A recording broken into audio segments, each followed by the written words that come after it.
సచివాలయం సిబ్బంది, అగ్రికల్చర్ సిబ్బంది మరియు ప్రకృతి వ్యవసాయం సిబ్బంది నసపరపల్లి గ్రామానికి సందర్శించారు. ఈరోజు అకాల వర్షాలు సకాలంలో రాలేదు. దానివలన ఏ విధంగా అరితేడ పంటలు వేసుకోవాలనే ఉద్దేశంతో ఈరోజు ఇక్కడికి రైతులను మోటివేషన్ చేయడానికి చేశారు. గతంలో మనం పూర్వము విత్తన శుద్ధి ఏ విధంగా చేసుకుంటారో మనకు అందరికీ తెలుసు. పూర్వీకులకు పెద్దలు శుద్ధి చేసి విత్తన శుద్ధి చేసుకునేవారు. అయితే ఈరోజు ఈ జనరేషన్ బట్టి ఇప్పుడు దాన్ని పుచ్చుకొట్టడము, మొలక రాకపోవడము, ఇది తడి ఎక్కువ లేకపోతే మొలకపోవడము ఇలాంటివి జరుగుతున్నాయి. అయితే ఈరోజు వీళ్ళు ఇక్కడ వచ్చి మనకు ఎలాంటి విత్తన శుద్ధి చేసుకోవాలని చెప్పేసి ఉద్దేశంతో మనకు రైతులను మోటివేషన్ చేయడానికి ఈ గ్రామాన్ని సందర్శించారు.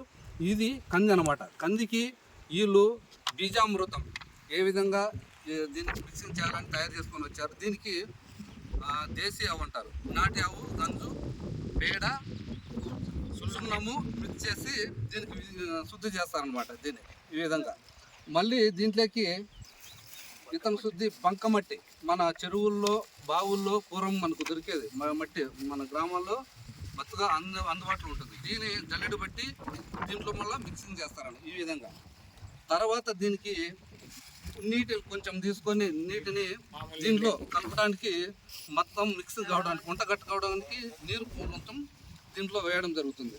మళ్ళీ ఘన జీవామృతం, దీంట్లోకి ఆవు పేడ, ఇది కూడా నాటి ఆవు పేడ మనకు అందుబాటులో ఉంటుంది. జీవామృతం ఎట్లా తయారు చేయాలి? శనగపిండి, బెల్లము, పేడ, బెల్లము, శనగపిండి దీన్ని తయారు చేసి దీంట్లో బంకమట్టి కూడా దీంట్లో మిక్స్ చేసి ఈ విధంగా దీంట్లో కూడా ఇది చేస్తారు. విత్తన శుద్ధిలోకి దీంట్లో మిక్స్ చేస్తారు.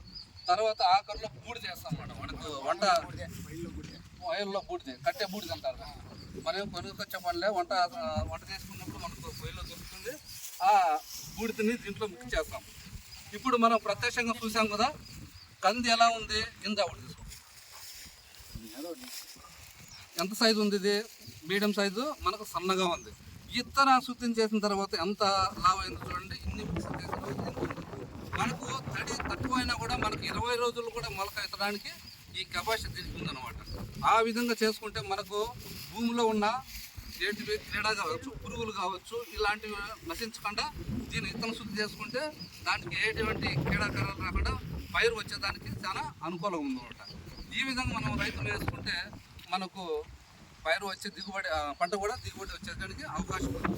మనం దాస్కారం చేసుకుంటాం. వెళ్ళండి ఎవరు చూస్తారు, మనకు ఎరువు అమ్మేస్తాను, మళ్ళీ ఎరువు మూటను లేదంటే డిఏపీ తెచ్చేసి ఏదో సులభమైన పద్ధతిలో ఇవి వాడుతున్నాం. దానివల్ల మనకు పంట రాలేదంటే ఏ విధంగా వస్తుంది? పైరు చనిపోతుంది, పంట దిగుబడి వస్తుంది, ఒక పురుగులు ఆపిస్తాయి. అదేవిధంగా ఇన్ని కారణాలు ఉన్నాయి. అదేవిధంగా మనకు ఇప్పుడు అకాల వర్షాలు అంటాం. ఇప్పుడు ఏది ఎల్లివు ఉంది, ఎల్లివు దాని ఏమంటాము, ఒకేసారి గుంపులు రావచ్చు. ఒక నెలలోనే మనకు కావాల్సిన వర్షం పడిపోవచ్చు, మళ్ళీ గ్యాప్ వస్తుంది, నెల కావచ్చు, 2 నెలలు కావచ్చు. అలాంటి పద్ధతిలో ఈ వర్షం ఒక నెల లేకపోయినా కూడా ఈ పైరు తట్టుకునే అవకాశం. ఎందుకంటాము మనం ఇంత విత్తన శుద్ధి చేసినాం కాబట్టి ఇంత కెపాసిటీ ఉంది ఈ విత్తన శుద్ధి వల్ల లాభాలు. Thank you.